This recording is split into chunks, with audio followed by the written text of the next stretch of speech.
Honor of introducing David Billings, who's our special guest tonight.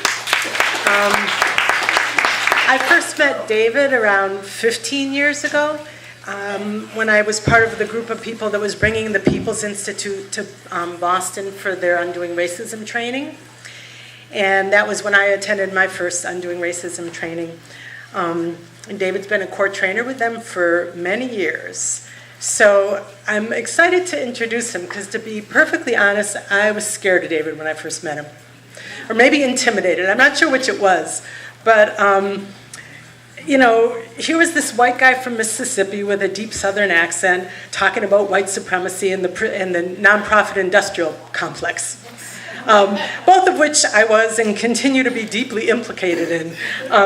But I didn't understand what that meant at the time. And I think the fact that it scared me and intimidated me said something, because that's when we're starting to learn things that we didn't know, right? So that was kind of my waking up, was with David, learning about those things.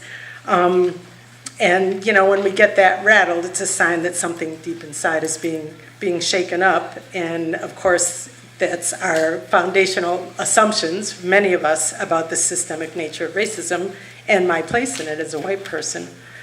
So David's been in the trenches talking with white folks about white supremacy and training thousands of people across the country in the history and nature of racism for a long time, like half a century? A while. So I can't wait to read his book that just came out because this man has a profound understanding of the issues. We have copies of Deep Denial. It's called Deep Denial, The Persistence of White Supremacy in United States History and Life, and it's for sale in the back of the room. And it's an American history that's told through his own coming of age as a white Southern activist. David was born in Macomb, Mississippi, and that's where he lives today after many years of living in New Orleans and then New York. He knew that his father and his uncles rubbed shoulders with the Ku Klux Klan, but did not succumb to its hatred.